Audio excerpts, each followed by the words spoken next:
but I guess we'll find out. Now, Tom Hanks, the Cold War, high tensions, it's all part of Steven Spielberg's brand new, very intense film, and I recently had a chance to catch up with one of the stars from the movie that portrays a very heroic wife. Welcome to CT Style, Academy Award-nominated actress and star of Bridge of Spies, Amy Ryan. Amy, thank you so much for joining us. We appreciate it. Thank you. Thanks for having me. Absolutely. I have to say, after watching the trailer, it's one of those where you're sitting in the movie theater for previews and you're saying, man, I really got to check out this flick. You play the role of James Donovan's wife. Tell us a little bit about who James was and the role that you played as his wife.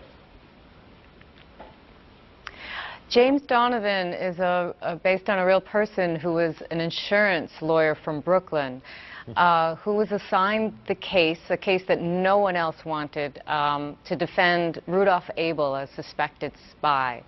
And Mary Donovan, his wife, that I play, really was opposed to him taking the case because it put the family in great danger to defend what was considered the #1 enemy of America at the time. But James had the foresight. He's like, every person deserves a fair trial. And someday our country may be in a similar situation where they've captured one of our spies. And we want them to know that we've treated their guy fairly, and hopefully they'll do the same. And that's exactly what happened in history with Gary Francis Powers, if everyone's familiar with that story, I'm sure. And then James is portrayed by Tom Hanks in the film. What is it like working with him? And then, of course, you're on a Spielberg film. I mean, high expectations here, Amy.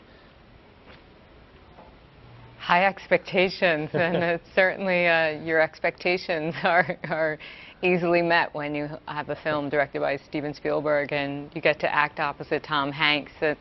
It's such a gift to make films, and it's an even greater gift to make it with the best of the best, yeah, who turn out great performances and make beautiful films. Now, your character, she must have had a lot of courage in the situation that she was tossed in, because of course her husband was put up with all this pressure. But I mean, that's a lot for a wife to bear, all the pressure nationally. Yeah, I mean, at the time, I mean, you know, the backdrop of the Cold War, the country's on the brink of Cold War, and the fear is so palpable in America. Children are learning how to duck and cover under their desks and being shown these horrific films in school of this is the best thing for you to do is hide under your desk should a nuclear attack happen. And so it was quite a huge fear in the country at the time. And you know, Mary, I had the liberty of meeting some of the family members of the Donovans who really told me quite a bit about their grandmother before we started filming. And you know, she was a very strong, college-educated woman. And although she probably wasn't absolutely on the ins of what his case was, he wasn't allowed to talk about it since it was a CIA operation. She had an inkling that he was up to something of the greater good, because that's the man he was. He really believed that you live by the rule book, the American rule book, the Constitution. He was a man of great values and foresight and courage. That has to be pretty cool to be able to talk to the actual family, and in this case, in such a historical story. Speaking of historical, you get to wear all of these costumes. Do you ever find yourself on the set where you're like, man, this is pretty cool. I could see myself dressing like this every day?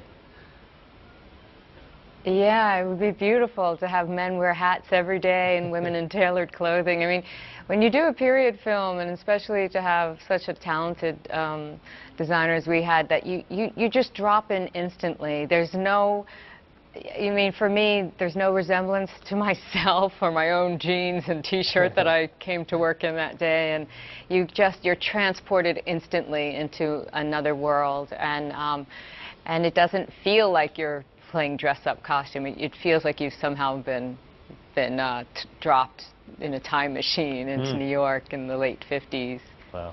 Amy, last night I heard Steven Spielberg say that you guys shot 3 scenes overnight in below freezing temperatures. What is it like, you know, obviously being in New York and LA and then going to these different countries where you're filming overnight? Is the adrenaline pumping so much when you're acting that you don't even realize it, or are you there on set pretty cold?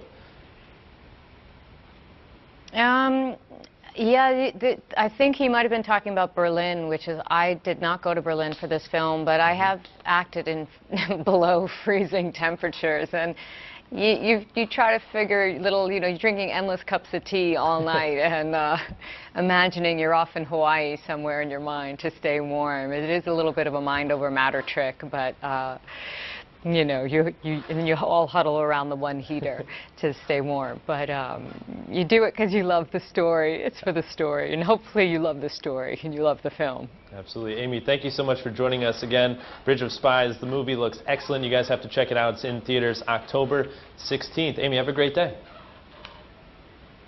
Thank you, you too.